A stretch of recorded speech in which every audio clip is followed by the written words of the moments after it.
The very first shocker you get when you leave the country Nigeria to any country in Europe, Asia, or America is the scenery, the beauty of the environment, which makes you wonder what the problem really is. Is it that Nigeria has no money, or is the money we have not well managed?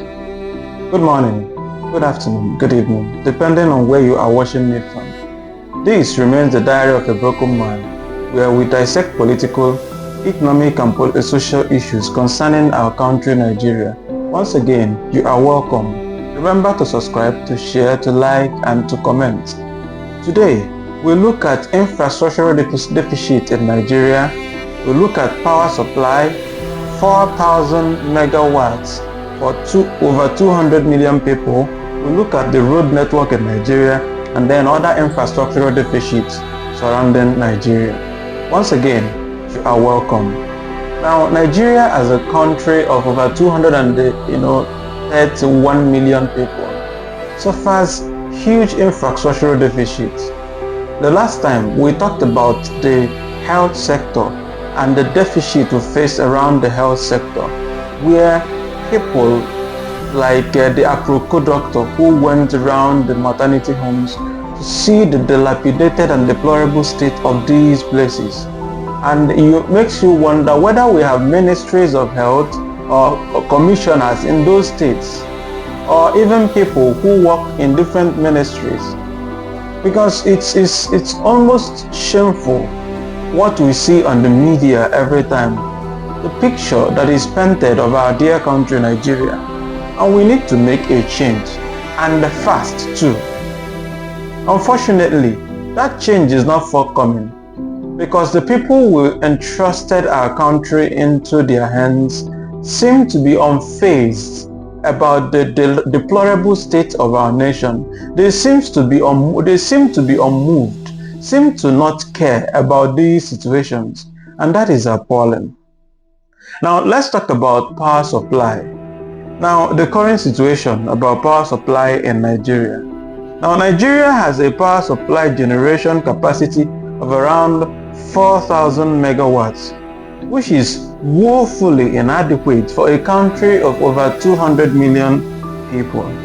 In comparison, countries with smaller populations like South Africa, like Canada, the size of Abuja, and so many other countries, Thailand, South Korea, North Korea, South Korea, and so on. No, these people generate even much higher amount of megawatts than Nigeria, with over 231 million people. How do you reconcile these things? Now, what is the impact of this to our country, Nigeria? First, it leads to constant outage of power and load shedding, making it difficult for businesses to operate effectively. Now, we go about looking for investors from different parts of the world. It's almost as if we are making a campaign of mockery of ourselves. Today, the president jets off to France. He's looking for investors.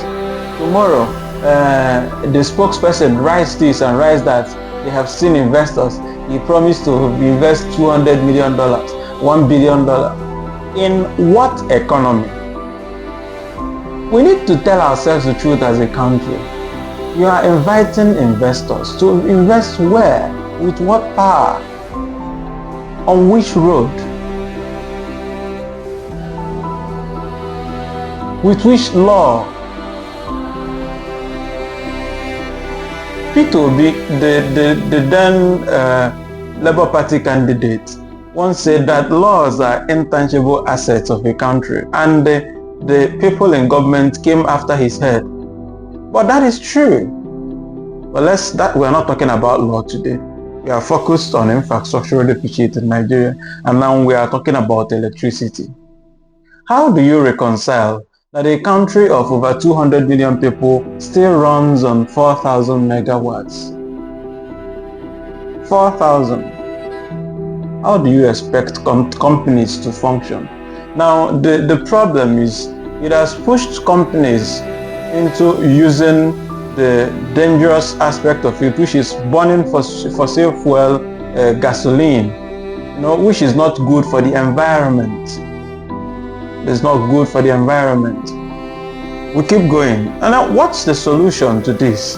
The solution is there has been attempts to privatize these power sectors. There has been attempts, but issues like poor infrastructure, mismanagement, corruption, and inadequate funding, low investment program for electricity affects and hinders all this.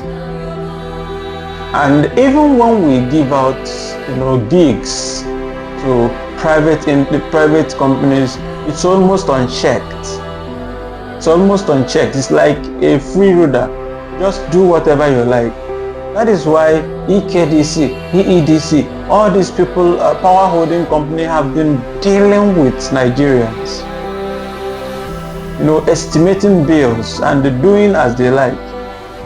Is that how power is managed in US? Is it how it is managed in Europe?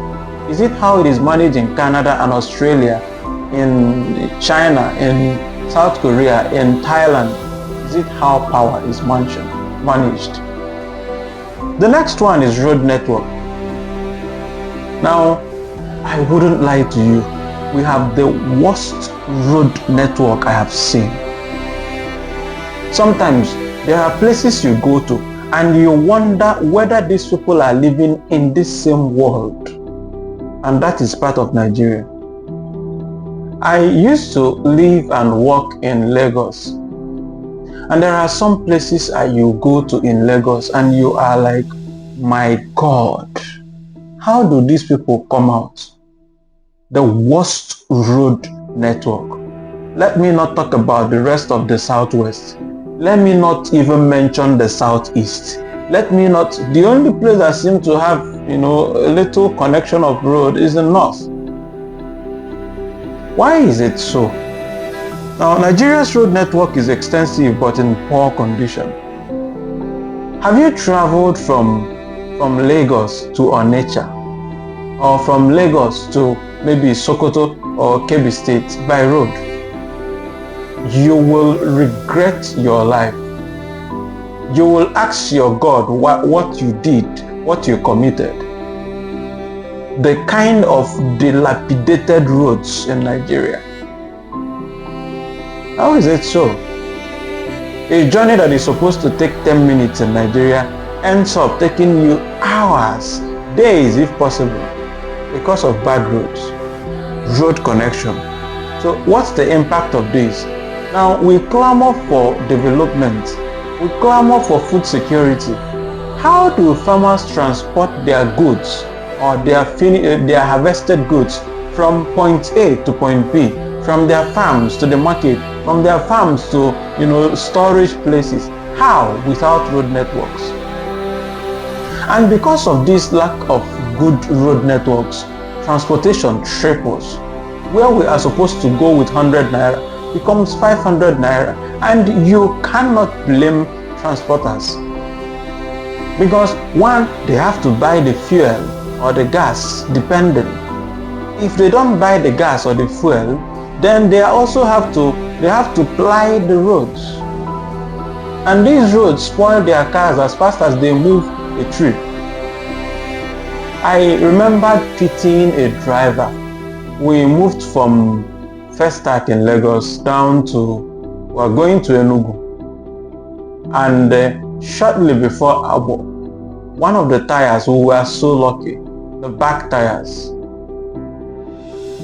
one of the back tires spoiled, and it was a danger zone. Lucky for us, we had to tow the car to a military checkpoint where we stayed. That was one of the worst experiences I ever had. That day, I was just lucky to have enough money on me. I had to pay for extra transportation to move myself because we had to leave them. At some point, it got to 9 p.m. in the evening. We pitied the driver. We know he was, running deficit, but there was nothing we could do. We agreed with him. We paid for a few things out of our pockets, or after paying for the transport there at Lagos. And we had to pay for help him because the man is finished with the money in his pocket is finished. We had to contribute. Then we paid for that, for some mechanic work going on with the vulcanizer, and then because the ball joint spoiled, after that we also had to pay for transportation, charter another bus going down to this time Onitsha because it was late in the night. You can imagine and there were children in the bus. The impact of this. Now, what's the solution? Despite the efforts from the government to improve the road infrastructure, issues such as corruption, lack of maintenance and limited funding, and then the issue of burden of, a project that is supposed to take 10 million naira, people will write 1 trillion, so that the money that will be used to do something like 1,000 kilometers will be used only on 10 kilometers because of corruption. And these people who steal these monies go back to their wives and their children, and they are going, for some of them, go to maybe their native doctor or the church to give thanksgiving for stealing the country's money. Let's not talk about the rail transport. Let's talk about the airports. Let's not talk about water supply and all these things. When are we going to get it right as a country? When are we going to get it right as a country, Nigeria? Because it baffles me as a person. Sometimes the concern I have is, raising children in the kind of society we have in Nigeria. One, a country that does not obey rule of laws. A country where the court gives order and maybe the security agencies don't even listen to the court. That is the kind of country we find ourselves in. The country where people are so proud of their corruption that they even flaunt it before the people. And unfortunately, because Nigerians are the most docile people around the globe, I don't think there are better docile people than Nigerians. We can take anything and move on. After the election of 2023, I thought Nigerians would wake up from their slumber. They didn't. Then, so many events took place from 2023 up until now. Food hiked from what we bought 100 naira, we bought it at 1,000 naira. Nigerians adjusted. We are so good at adjusting. This adjustment will get to a breaking point. But unfortunately, because we have endured so much, we tend to overlook everything. We have been traumatized to the extent that we no longer react to anything again.